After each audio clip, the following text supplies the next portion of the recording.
ನಮಸ್ಕಾರ. ನಾನು ನಿಮ್ಮ ಭಾಗ್ಯನಾರಾಯಣ ಬೊಗ್ಗವರಪು. ನೀವು ನೋಡ್ತಾ ಇದ್ದೀರಿ ಸುದ್ದಿ ಸರ್ಕಲ್. ದಕ್ಷಿಣ ಕರ್ನಾಟಕದಲ್ಲಿಯೂ ಸಹ ಒಂದು ಕರಾವಳಿ ರೀತಿಯಲ್ಲಿ ಹಿಂದುತ್ವದ ಲ್ಯಾಬೊರೇಟರಿ ಮಾಡಬೇಕು, ಇಲ್ಲೊಂದು ಪ್ರಯೋಗಾಲಯ ಮಾಡಬೇಕು. ಆ ಮೂಲಕ ದಕ್ಷಿಣದ ಜಿಲ್ಲೆಗಳನ್ನು ಸಹ ಹೇಗಾದರೂ ಸರಿ ವಶಪಡಿಸಿಕೊಳ್ಳೋದಕ್ಕೆ ಸುಲಭ ಆಗುತ್ತೆ ಅನ್ನೋದು BJPಯ ಪ್ಲಾನ್, RSS ಪ್ಲಾನ್, ಸಂಘ ಪರಿವಾರದ ಪ್ಲಾನ್. ಅದಕ್ಕಾಗಿಯೇ ಹಿಂದುತ್ವದ ಹೆಸರಿನಲ್ಲಿ ಹಿಂದುತ್ವದ ಪಡೆಗಳನ್ನು ಆಗಾಗ ತಿವಿದು ಕೀ ಕೊಟ್ಟು ಇನ್ನೇನೋ ಮಾಡಿ ಗಲಭೆಗಳನ್ನು ಮಾಡಿಸುವ ಪ್ರಯತ್ನವನ್ನು BJP ಕಳೆದ 2-3 ವರ್ಷಗಳಿಂದ ಮಾಡ್ತಾ ಇದೆ. ಅದರಲ್ಲೂ ವಿಶೇಷವಾಗಿ ಮಂಡ್ಯ ಜಿಲ್ಲೆಯಲ್ಲಿ ನಿರಂತರ ಪ್ರಯತ್ನ ಮಾಡ್ತಿದೆ. ಯಾಕೆಂದ್ರೆ ಅದು ವೀಕೆಸ್ಟ್ ಪಾಯಿಂಟ್ ಆಗಿದೆ. ವೀಕೆಸ್ಟ್ ಪಾಯಿಂಟ್ ಆಗಿರೋದಕ್ಕೆ ಕಾರಣನೇ ಮಿಸ್ಟರ್ HD ಕುಮಾರಸ್ವಾಮಿ. ಕುಮಾರಸ್ವಾಮಿ ಅವರು ಯಾವಾಗ BJPಗೆ ಶರಣಾದರೋ, ಯಾವಾಗ ಹೋಗಿ ಮೋದಿ ಅವರಿಗೆ ನಮಸ್ಕಾರ ಮಾಡಿ ನಾನು ಇನ್ನು ಮೇಲೆ ನೀವು ಹೇಳ್ದಂಗೆ ಕೇಳ್ಕೊಂಡಿರ್ತೀನಿ, ನನಗೆ ಅಸ್ತಿತ್ವಕ್ಕೆ ಅವಕಾಶ ಕೊಡಿ ಅಂತ ದುಂಬಾಲು ಬಿದ್ದರು, ಅವತ್ತೇ ಲೆಕ್ಕ ಹಾಕಿದ್ರು ಸಂಹೌ ಮಂಡ್ಯ ನಮ್ಮ ಕೈಗೆ ಬರೋ ಸಾಧ್ಯತೆ ಇದೆ ಅಂತ. ಆಗಲಿಂದಲೂ ಸಹ ಈ ಪ್ರಯತ್ನಗಳು ನಡೀತಾ ಇದೆ. ಅದಕ್ಕೆ ಅವರು ಬಳಸ್ಕೊಳ್ತಾ ಇರೋದು ಈ ಗಣೇಶ ಮೆರವಣಿಗೆ ಅಥವಾ ಇನ್ಯಾವುದಾದ್ರೂ ಧಾರ್ಮಿಕ ಸಂದರ್ಭಗಳನ್ನು.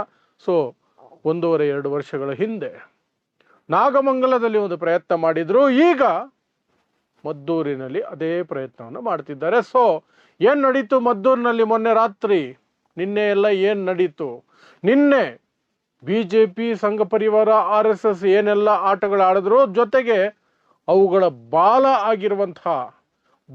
ಆಗಿರುವಂತಹ JDS ನಿಖಿಲ್ ಕುಮಾರಸ್ವಾಮಿ ಅನ್ನುವಂತಹ ಬಾಲಕನನ್ನು ಕಳಿಸಿ ಏನು ಆಟ ಆಡುವಂತಹ ಪ್ರಯತ್ನವನ್ನು ಮಾಡಿತು ಅದನ್ನು ಸಹ ವಿವರಿಸ್ತೀನಿ. ನಿಮಗೆ ಗೊತ್ತಿರೋ ಹಾಗೆ ಮದ್ದೂರಿನಲ್ಲಿ ಗಲಾಟೆಗಳಾಯಿತು. ಯಾಕಾಯಿತು? ಗಣೇಶ ಮೆರವಣಿಗೆ ಮೊನ್ನೆ ರಾತ್ರಿ ನಡಿಬೇಕಾದ್ರೆ ಸಂಜೆ ಒಂದು 7-7:15 ಸಮಯದಲ್ಲಿ ಇದ್ದಕ್ಕಿದ್ದ ಹಾಗೆ ಒಂದು ಕಲ್ಲು ತೂರಿ ಬಂತು. ಆರೋಪ ಮಾಡುವವರ ಪ್ರಕಾರ ಕಲ್ಲು ಮಸೀದಿ ಕಡೆಯಿಂದಲೇ ಬಂತು. ಮಸೀದಿ ಕಡೆಯಿಂದ ಕಲ್ಲು ಬಂತು. ಆಮೇಲೆ ಸ್ವಲ್ಪ ಹೊತ್ತಿಗೆ ಕರೆಂಟ್ ಹೋಯ್ತು. ಕರೆಂಟ್ ಕಟ್ ಮಾಡಿದ್ರೆ ಯಾರೋ, ಆಮೇಲೆ 2 ಕಡೆ ಕಲ್ಲು ತೂರಾಟ ಆಯಿತು. ಮಸೀದಿಗೂ ಒಂದಷ್ಟು ಹಾನಿ ಆಯಿತು, ಒಂದಷ್ಟು ಜನರಿಗೂ ಕಲ್ಲುಗಳು ಬಿತ್ತು. ಮಸೀದಿಯಿಂದಲೂ ಬರ್ತಿತ್ತು, ನಾವು ಕಲ್ಲು ಹೆಸ್ತೀವಿ, ಎಲ್ಲ ನಡೀತು ಅಂತ ಅವರೇ ಒಪ್ಕೊಂಡಿದ್ದಾರೆ. ಆ ಗಣೇಶ ಮೆರವಣಿಗೆ ಮಾಡ್ತಿದ್ದವರೇ ಒಪ್ಕೊಂಡಿದ್ದಾರೆ. ಅಲ್ಲೊಂದು ಗಲಾಟೆಯ ಸನ್ನಿವೇಶ ನಿರ್ಮಾಣ ಆಯಿತು. ಆದರೆ ಅದು ಅಷ್ಟೇ ಬೇಗ ಹತೋಟಿಗೂ ಬಂತು. ಪೊಲೀಸರು ಹತೋಟಿಗೆ ತಗೊಂಬಂದ್ರು, ಗಣೇಶ ವಿಸರ್ಜನೆ ಆಯಿತು, ಎಲ್ಲವೂ ಆಯಿತು. ಅಲ್ಲಿಗೆ ಮುಗಿದೋಗ್ಬೇಕಾಗಿತ್ತು. ಯಾಕಂದ್ರೆ ಪೊಲೀಸರು 21 ಜನರನ್ನ, ಅದನ್ನು ಹೇಳ್ತೀನಿ, 21 ಜನರನ್ನ, ಒಂದೇ ಕೋಮಿಗೆ ಸಂಬಂಧಪಟ್ಟಂತಹ 21 ಜನರನ್ನ, ಕಲ್ಲು ತೂರಾಟ 2 ಕಡೆಯಿಂದ ಆಗಿದ್ರು ಸಹ ಒಂದೇ ಕೋಮಿಗೆ ಸಂಬಂಧಪಟ್ಟ 21 ಜನರನ್ನ ಬಂಧಿಸಿದ್ದಾರೆ. ಅಲ್ಲಿಗೆ ಸುಮ್ಮನಿರಬೇಕಾಗಿತ್ತು. ಇಲ್ಲ, ಅಂತಹ ಅವಕಾಶವನ್ನು ಬಿಡ್ತಾರಾ? ಅಥವಾ ಅಂತಹ ಅವಕಾಶವನ್ನು ನಿರ್ಮಾಣ ಮಾಡಿಕೊಂಡವರು ಬಿಡ್ತಾರಾ? ಬಿಡಲ್ಲ. ಅದನ್ನ ನೆಕ್ಸ್ಟ್ ಲೆವೆಲ್ಗೆ ತಗೊಂಡೋಗ್ಬೇಕು. ನಿನ್ನೆ ಪೂರ್ತಿ ದಿನ ಮದ್ದೂರಿನಲ್ಲಿ ಇನ್ನೇನು ಯಾವುದೇ ಕ್ಷಣ ದೊಡ್ಡ ಮಟ್ಟದಲ್ಲಿ ಗಲಭೆ ಆಗಿ ಹೋಗುತ್ತೆ ಅನ್ನುವ ರೀತಿಯ ಆತಂಕದ ವಾತಾವರಣವನ್ನು ಸೃಷ್ಟಿಸಿದ್ರು ಸಂಘ ಪರಿವಾರ, BJP, ಅದರ ಬಾಲ JDS. ಅದರ ಬಗ್ಗೆ ಮಾತಾಡೋದಕ್ಕಿಂತ ಮೊದಲು ಈ ಕಲ್ಲು ತೂರಾಟ ನಡೆಸಿದವರು ಯಾರು, ಯಾಕೆ, ಇದರ ಬಗ್ಗೆ ಸಹ ಒಂದಷ್ಟು ಸೂಕ್ಷ್ಮವಾಗಿ ನೋಡೋದಾದ್ರೆ, ಮೊದಲ ಕಲ್ಲು ಮಸೀದಿ ಕಡೆಯಿಂದ ಬಂತು ಅಂತ ಹೇಳ್ತಿದ್ದಾರೆ. ಅದು ತನಿಖೆ ಆಗಬೇಕು, ತನಿಖೆಯಿಂದ ಹೊರಗೆ ಬರಬೇಕು. ಅದು ನಿಜವೇ ಆಗಿದ್ದರೆ ಆ ಕಲ್ಲು ಎಸೆದವನು ಯಾವನೋ ಮೂರ್ಖ, ಅಯೋಗ್ಯ, ಲುಚ್ಚ, ಲಫಂಗ, ಅವನನ್ನು ಫಸ್ಟು ಕಠಿಣಾತಿ ಕಠಿಣ ಶಿಕ್ಷೆಗೆ ಒಳಪಡಿಸಬೇಕು. ಕಾನೂನಲ್ಲಿ ನಮ್ಮಲ್ಲಿ ಎಷ್ಟು ದೊಡ್ಡ ಕಠಿಣವಾದ ಶಿಕ್ಷೆ ಇದೆಯೋ ಅಷ್ಟು ಕಠಿಣವಾದ ಶಿಕ್ಷೆಗೆ ಅವನನ್ನು ಹಾಕಬೇಕು. ಯಾಕೆಂದ್ರೆ ಮಂಡ್ಯದಂತಹ ಜಿಲ್ಲೆ ಮೊದಲಿನಿಂದಲೂ ಸೌಹಾರ್ದತೆಗೆ ಹೆಸರುವಾಸಿಯಾಗಿರುವಂತಹ ಜಿಲ್ಲೆ. ಅದು ಗಲಭೆ ನಡೆದಿರೋದು ಯಾವ ಏರಿಯಾದಲ್ಲಿ? ರಾಮ್ ರಹೀಂ ನಗರ್ ಅಂತೆ. ರಾಮ್ ರಹೀಂ ನಗರ್ ಹೆಸರಲ್ಲೇ ಸೌಹಾರ್ದತೆ ಇದೆ. ಮೊದಲಿನಿಂದಲೂ ಅಲ್ಲಿ ಜನ ಸೌಹಾರ್ದಯುತವಾಗಿ ಬದುಕೊಂಡು ಬರ್ತಿದ್ದಾರೆ. ಇವತ್ತು ನಿನ್ನೆ ಎಲ್ಲ ಟಿಪ್ಪು, ಹೈದರಾಲಿ ಕಾಲದಿಂದಲೂ ಹಿಂದೂ ಮುಸ್ಲಿಮರು ಅಣ್ಣ ತಮ್ಮಂದಿರ ರೀತಿಯಲ್ಲಿ ಬದುಕೊಂಡು ಬರ್ತಿದ್ದಾರೆ. ನಾಗಮಂಗಲದ ಸಮಯದಲ್ಲಿ ಮಾತ್ರ ಸ್ವಲ್ಪ ವಲ್ನರಬಲ್ ಆದ್ರು. ಯಾಕೆ? ಇವರ ಸಂಚಿನ ಕಾರಣಕ್ಕಾಗಿ. ನಾಗಮಂಗಲದಲ್ಲಿ ಏನ್ ನಡೀತು ಅನ್ನೋದ್ರ ಬಗ್ಗೆ ನಾನು ನೇರವಾಗಿ ಅಲ್ಲಿಗೆ ಹೋಗಿ ವರದಿ ಮಾಡಿದ್ದೆ. ಸ್ಪಷ್ಟವಾಗಿ ಅಲ್ಲಿ ತಿಳಿದಂತಹ ವಿಚಾರ ಅಂದ್ರೆ, ಮಸೀದಿ ಮುಂದುಗಡೆ ಗಣೇಶನನ್ನು ನಿಲ್ಲಿಸ್ಕೊಂಡು ಅಸಹ್ಯಕರವಾದ ಹಾಡುಗಳನ್ನು ಹಾಕಿ, ಅಸಹ್ಯವಾದ ಕುಣಿತ ಮಾಡಿ ಅದರಿಂದ ರೊಚ್ಚಿಗೆದ್ದಂಥ ಕೆಲವರು ಕಲ್ಲು ತೂರಾಟ ಶುರು ಮಾಡಿದ್ರು. ಎರಡು ಕಡೆ ಗಲಾಟೆಗಳಾಯಿತು. ಆನಂತರ ಎಷ್ಟು ಅಂಗಡಿಗಳನ್ನು, ಎಷ್ಟು ಮನೆಗಳನ್ನು ದಾಳಿ ಮಾಡಿದ್ರು, ಬೆಂಕಿ ಹಚ್ಚಿದ್ರು. ನಾನು ನೇರವಾಗಿ ಒಂದೊಂದು ಜಾಗನೂ ಸ್ಪಾಟನ್ನು ತೋರಿಸಿದ್ದೆ. ಅವಾಗ ಹೋಗಿ ಒಂದೊಂದು ಸ್ಪಾಟನ್ನು ತೋರಿಸಿದ್ದೆ. ನನಗೆ ಗೊತ್ತು ಅಲ್ಲಿ ಏನು ಇಂಚಿಂಚು ಏನೇನಾಗಿತ್ತು ಅಂತ. ಅದೇ ರೀತಿಯಾದಂತಹ ಪ್ರಯತ್ನವನ್ನು ಮೊನ್ನೆ ರಾತ್ರಿ ಮಾಡಲಾಯ್ತಾ? ಅದೇ ರೀತಿ ಪ್ರಯತ್ನ ನಡೀತಾ? ಮಸೀದಿ ಮುಂದುಗಡೆ ನಿಲ್ಲಿಸ್ಕೊಂಡು ಮೆರವಣಿಗೆ ಏನಾದರೂ ಪ್ರಚೋದನೆಯನ್ನ ಈ ಮೆರವಣಿಗೆ ಮಾಡ್ತಿದ್ದವ್ರು ಕೊಟ್ರ? ಅದು ಸಹ ತನಿಖೆ ಆಗಬೇಕು. ಯಾರು ಮೊದಲಿಗೆ ಕಲ್ಲು ಎಸೆದ್ರು ಆ ಅಯೋಗ್ಯರನ್ನ ಬಂಧಿಸಿದ್ದು ಆಗಿದೆ ಅಂತ ಪೊಲೀಸರು ಹೇಳ್ತಿದ್ದಾರೆ. ಕಠಿಣ ಶಿಕ್ಷೆ ಆಗಬೇಕು ನಿಜವೇ ಆಗಿದ್ರೆ. ಯಾವ ಮುಲಾಜೆ ಇರಬಾರ್ದು. ಆದರೆ ಅದರ ಇನ್ನೊಂದು ಭಾಗ ನಾನು ಹೇಳದ್ನಲ್ಲ, ಒಂದೇ ಕೋಮಿನವರನ್ನ ಬುಕ್ ಮಾಡಿರೋದು ಈ ಬಾರಿ. ಯಾವುದೇ ಕೋಮು ಗಲಭೆಗಳು ನಡೆದಾಗ ಎರಡೂ ಕಡೆಯಿಂದಲೂ ಸಹ ಹಿಂಸೆ ಆಗಿರುತ್ತೆ. ಗಲಾಟೆಗಳು ನಡೆದಾಗ ಎರಡು ಕಡೆಯಿಂದ ಆಗಿರುತ್ತೆ. ಏನೇ ನಡೆದ್ರು ಸಂಘರ್ಷ, ಘರ್ಷಣೆ ಏನೇ ಆದರೂ ಸಹ ಎರಡು ಕಡೆಯಿಂದ ಆಗಿರುತ್ತೆ. ಎರಡು ಕಡೆಯವರ ಮೇಲೆ ಸಹ ಕೇಸುಗಳಾಗಬೇಕಲ್ವಾ? ಕಾಂಗ್ರೆಸ್ ನೋಡಿ ಎಂಥ ನಾಜೂಕಾಗಿ ಆ ಕಡೆ ಅವ್ರ ಜೊತೆಲಿ ಇದ್ದಂಗೂ ಇರಬೇಕು, ಈ ಕಡೆ ಇವರಿಗೆ ಸಿಟ್ಟು ಬರಬಾರ್ದು, ಇವರಿಗೆ ತೊಂದರೆನೂ ಕೊಡಬಾರ್ದು. ಎರಡನ್ನೂ ನಿಭಾಯಿಸುವಂತಹ ಪ್ರಯತ್ನದ ಭಾಗವಾಗಿ 21 ಜನ ಕೇವಲ ಮುಸ್ಲಿಮರನ್ನು ಮಾತ್ರ ಬಂಧಿಸಿದ್ದಾರೆ. ಇನ್ನೊಂದಷ್ಟು ಜನರನ್ನ ಬಂಧಿಸೋದಕ್ಕೆ ಓಡಾಡ್ತಿದ್ದಾರಂತೆ, ಹುಡುಕಾಡ್ತಿದ್ದಾರಂತೆ. ಆದರೆ ಅದಕ್ಕೆ ಪ್ರತೀಕಾರದ ರೀತಿಯಲ್ಲಿ ಅಂತಲೇ ಹೇಳ್ಕೊಂಡ್ರು ಸಹ ಕಲ್ಲು ತೂರಾಟವನ್ನಂತೂ ಈ ಮೆರವಣಿಗೆಯಲ್ಲಿದ್ದವ್ರು ಮಾಡಿದ್ರ? ಮಸೀದಿಗೆ ಹಾನಿಯಾಗಿದೆಯಾ? ಆ ಕಲ್ಲು ತೂರಾಟ ಮಾಡಿದವರು ತಪ್ಪು ಮಾಡಿಲ್ವಾ? ಅಪರಾಧಿಗಳಲ್ವಾ? ಆರೋಪಿಗಳಲ್ವಾ? ಅವರನ್ನ ಯಾಕೆ ಬಂಧಿಸಿಲ್ಲ? ಯಾಕೆ ಕೇಸಾಗಿಲ್ಲ? ಅದನ್ನ ಹೆಮ್ಮೆಯಿಂದ ಹೇಳ್ಕೊಡ್ತಾರೆ ಮಂಡ್ಯದ ಉಸ್ತುವಾರಿ ಸಚಿವರು ಚೆಲುವರಾಯಸ್ವಾಮಿ. ಏನು ಈ ಬಾರಿ ಕೌಂಟರ್ ಕೇಸೇ ಹಾಕಿಲ್ಲ ಅಂದ್ರೆ ಈ ಮೆರವಣಿಗೆಯಲ್ಲಿದ್ದವರ ಮೇಲೆ ಕೇಸುಗಳು ಹಾಕಿಲ್ಲ ನಾವು ಅನ್ನೋದನ್ನ ಹೇಳ್ಕೊಂಡು ಹೆಮ್ಮೆ ಪಡ್ತಿರೋದು. ಇದು ಯಾವ ರೀತಿಯ ಕಾನೂನು? ಇದು ಯಾವ ರೀತಿಯ ರಾಜ್ಯಭಾರ, ಆಡಳಿತ ಅಂತ ನಾವು ಪ್ರಶ್ನೆ ಕೇಳಬೇಕಾಗುತ್ತೆ. ಸೊ ಇದಿಷ್ಟು ಅಲ್ಲಿ ಆ ಸ್ಪಾಟ್ ಅಲ್ಲಿ ಅವತ್ತು ನಡೆದಂತಹ ಘಟನೆಗಳು. ಅದಾದ ನಂತರ ನಿನ್ನೆ ಅಂಥ ಸುವರ್ಣಾವಕಾಶವನ್ನು ಬಿಟ್ಕೊಡಲ್ವಲ್ಲ ಇವರು. ಎಲ್ಲರನ್ನು ಕೂಡಿಸ್ಕೊಂಡ್ರು, ಸಾವಿರಾರು ಜನರನ್ನು ಕೂರಿಸ್ಕೊಂಡು ಒಂದು ಕಡೆ ಗುಡ್ಡೆ ಹಾಕೊಂಡು ಅಶ್ಲೀಲವಾದಂತಹ ಘೋಷಣೆಗಳನ್ನು ಕೂಕ್ಕೊಂಡು, ಅಶ್ಲೀಲ ಘೋಷಣೆ ಅಂದ್ರೆ ಅಶ್ಲೀಲ ಘೋಷಣೆಗಳನ್ನು ಕೂಕ್ಕೊಂಡು ಮಸೀದಿ ಮುಂದೆನೂ ಹೋಗಿ ರಸ್ತೆಗಳನ್ನು ಬ್ಲಾಕ್ ಮಾಡಿ, ಬೆಂಗಳೂರು ಮೈಸೂರು ಹೈವೇನ ಬ್ಲಾಕ್ ಮಾಡಿ ಏನೆಲ್ಲ ಮಾಡಿದ್ರು. ಅದಕ್ಕೆ ಸಾಕ್ಷಿಯಾಗಿ ಒಂದು ಮಹಿಳೆ ಲಾಠಿ ಏಟು ಬಿತ್ತು ಅಂತ ಎಲ್ರು ಅಯ್ಯೋ ಅಮ್ಮ ಅಂದ್ರು. ಆದರೆ ಸಂಜೆ ಹೊತ್ತಿಗೆ ಆಕೆಯ ಬಗ್ಗೆ ಬಂದಂತಹ ಸುದ್ದಿಗಳು, ಆಕೆಯ ಲೈಫ್ ಸ್ಟೈಲ್ ಅದು ಪರ್ಸನಲ್ ಆಗಿದ್ರು ಸಹ ಆಕೆ ಇಂತಹ ಸಮಾಜದಲ್ಲಿ ಬೆಂಕಿ ಹಚ್ಚೋಳಾಗಿರೋದ್ರಿಂದ ಅದನ್ನು ಸಹ ಡಿಸ್ಕಸ್ ಮಾಡಬೇಕಾಯ್ತು. ಸಪ್ರೇಟ್ ವಿಡಿಯೋ ಮಾಡಿ ಹಾಕಿದ್ದೀನಿ ನೋಡಿ ಆಕೆಯ ನೀಚತನದ ಘೋಷಣೆಗಳೇನಿತ್ತು. ನಾನು ಪರ್ಸನಲ್ ಲೈಫ್ನ ಮುಟ್ಟಿಲ್ಲ. ಆಕೆ ರೀಲ್ಸು, ಆಕೆ ಬಿಯರ್ ಕುಡಿತಿರು, ಅದೆಲ್ಲ ಪರ್ಸನಲ್ ಲೈಫ್. ಏನಾದ್ರು ಮಾಡ್ಕೊಳ್ಳಿ, ಅವ್ರಿಗೆ ಸ್ವಾತಂತ್ರ್ಯ ಇದೆ, ಮಾಡ್ಕೊಳ್ಳಿ. ಅದನ್ನು ನಾನು ಮುಟ್ಟೇ ಇಲ್ಲ. ಅದಿಲ್ಲದೇನೆ ಆಕೆ ಕೇವಲ ಪ್ರತಿಭಟನೆ ಸಂದರ್ಭದಲ್ಲಿ ಮುಸ್ಲಿಂ ಸಮುದಾಯದ ವಿರುದ್ಧ ಬಳಸಿರುವಂತಹ ಭಾಷೆ, ಘೋಷಣೆಗಳು, ಅಶ್ಲೀಲ ಘೋಷಣೆಗಳನ್ನು ವಿಡಿಯೋ ಸಪ್ರೇಟಾಗಿ ಮಾಡಿ ವಿವರಿಸಿ ಹಾಕಿದ್ದೀನಿ ನೋಡಿ ನಿನ್ನೆ ರಾತ್ರಿನೇ. ಸೊ ಅದೇ ಸಾಕ್ಷಿ. ಇವರು ಏನು ಮಾಡ್ತಾರೆ ಪ್ರತಿಭಟನೆ ಅಂತ ಹೆಸರಿನಲ್ಲಿ ಅಥವಾ ಮೆರವಣಿಗೆ ಅನ್ನೋ ಹೆಸರಿನಲ್ಲಿ ಒಂದು ಕಡೆ ಸೇರೋದು, ಮುಸ್ಲಿಮರ ಏರಿಯಾದಲ್ಲಿ ಸೇರೋದು, ಮಸೀದಿ ಮುಂದೆ ಸೇರೋದು, ಅಲ್ಲಿ ಸೇರಿ ಏನು ಮಾಡ್ತಾರೆ ಅಂತ.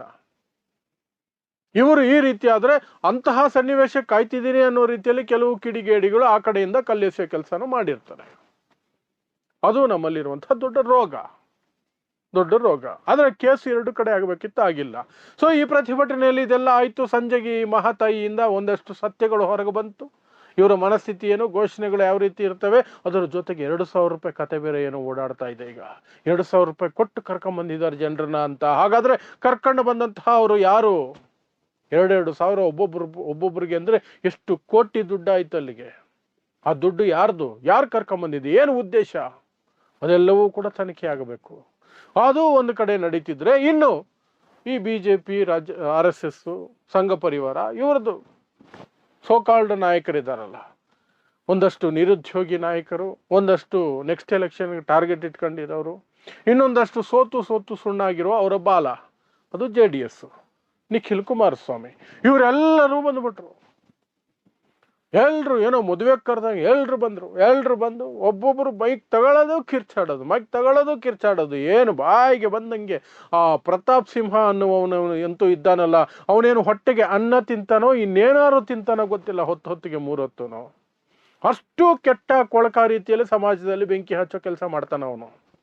ಅವನಿಗೆ ಅದೇ ಕೆಲಸ, ಅದೇ ದಲಿತರ ಮೇಲೆ ಎಲ್ಲಾದರೂ ಆಕ್ರಮಣ ಆಗಿರಲಿ, ಹಿಂಸೆ ಆಗಿರಲಿ, ಮೇಲ್ಜಾತಿ ಅಂತ ಕರೆಸ್ಕೊಳ್ಳುವಂತಹ ಕೀಳು ಮನಸ್ಥಿತಿಯ ಕುನ್ನಿಗಳು ಏನಾದರೂ ಮಾಡಿರಲಿ, ಅವನ ಬಾಯಿಂದ ಒಂದು ಮಾತು ಬರಲ್ಲ.